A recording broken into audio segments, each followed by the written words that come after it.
Hey everybody, this is Perch. Let's go right to this mail. It says, Dear Perch, do you ever think we'll see the character Escapade again? Escapade was a character that was introduced during the Krakoa era as part of the New Mutants run in a limited series. Escapade is a trans character, and for a brief moment in time, became one of the hottest X-Men characters. Really? It became one of the hottest X-Men characters. That's written with no JK or irony, but all right. Since the fall of Krakoa, we haven't seen Escapade. I'm thinking that character is probably vanished, along with characters like the drag queen from Cena Grace's Iceman series and other LGBTQ experiments that seem to have been forgotten. What do you think? Will we see the return of this character?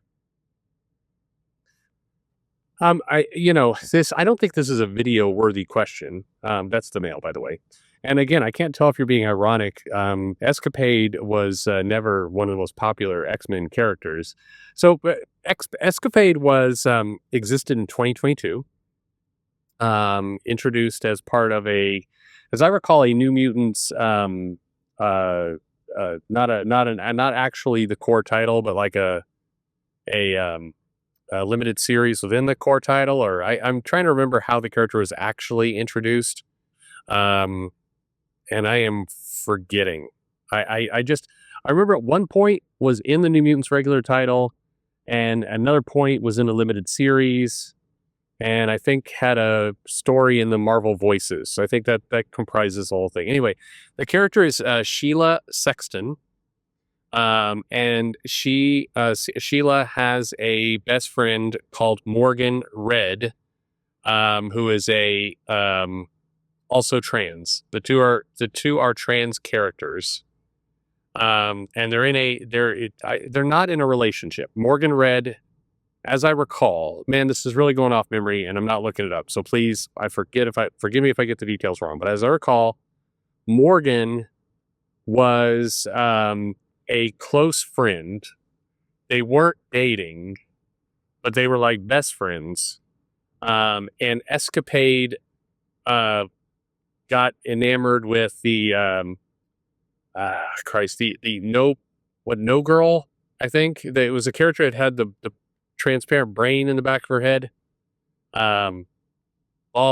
Anyway, Escapade was basically the idea is that it would swap places or situations within another person. So the idea is Escapade could come in and kind of swap with a much stronger kind of villain character, take over their body, knock themselves out and then switch back, more or less. And then you include superpowers and everything else.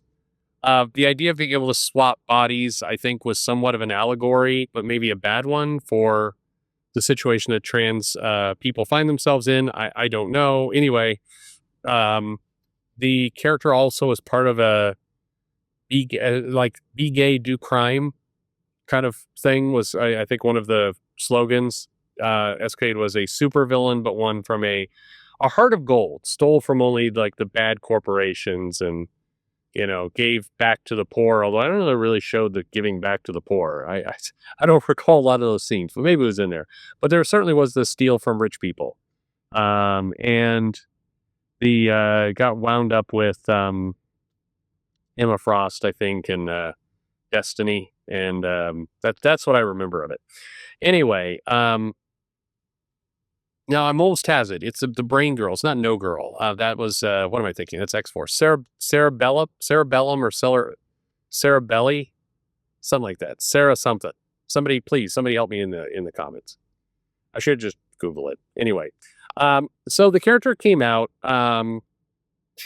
phrasing. The character made their debut in 2022, was around until the fall of Krakoa.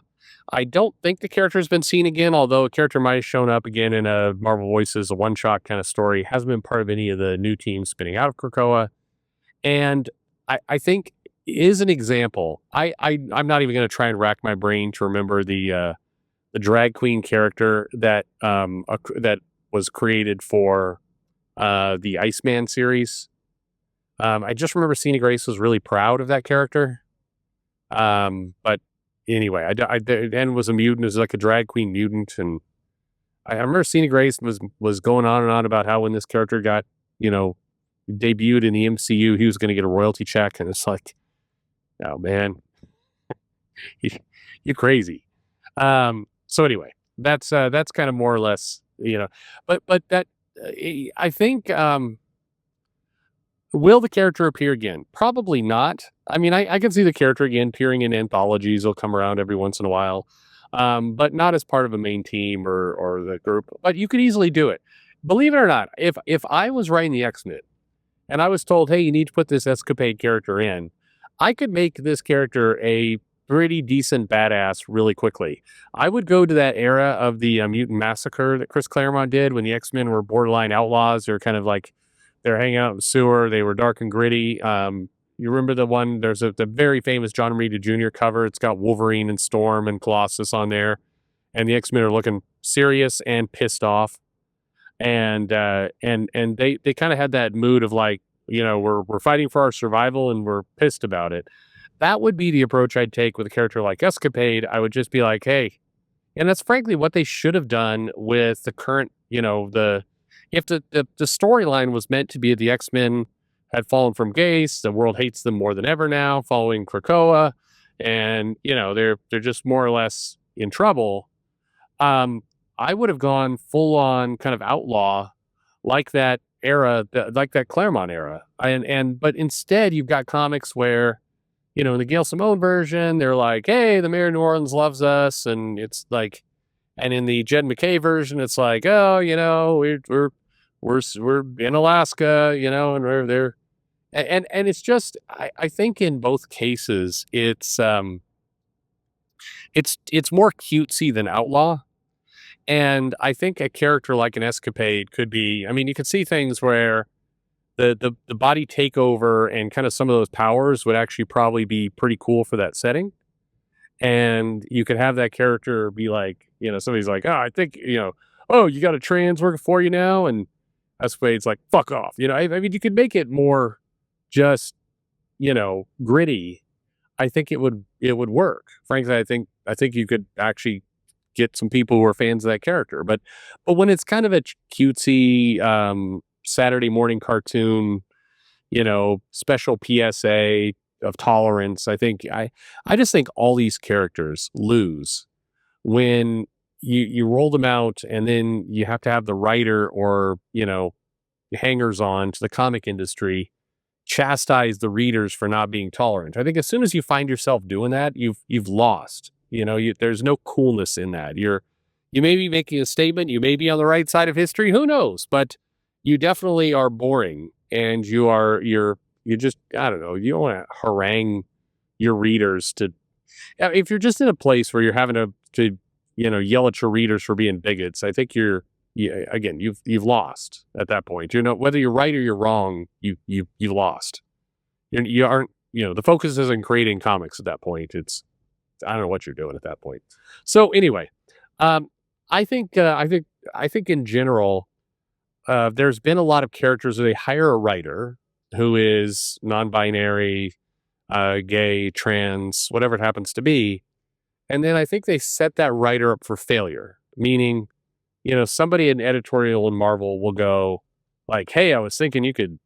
And I'm sure they don't say it this crassly, but maybe they do. Tap into your experience. You're gay, and we're thinking we could have a gay. You could make a gay. And I mean, I know several of these writers, and if they're actually good writers, like, why are we doing this? Like, why don't you let them just write a comic that maybe they'd be good at? Why are you like saddling them with hey? It's the same kind of thing they do, like Christopher Priest. Like, you know what? You could do a comic about a black guy. And it's like, and to me, it just always feels so insulting. But of course, people want the work, so they'll go for it. But that's to me, that's the folly of all this. I think that what should happen is if you're going to introduce these characters, you need to have a longer term plan. Don't tie him to a particular writer. I think what Charlie Jane Andrews, I think, was the one who introduced Escapade. It seemed fairly clear that Andrews, this was a not a self-insert exactly, but a character that Charlie was personally tied to. And, so when Charlie wasn't writing, was anybody going to care about this character? And the answer seems to be no. And so I think that, you know, that's not exactly the best legacy for for the character. I mean, forget about the writer for a moment. I mean, just that character goes nowhere now.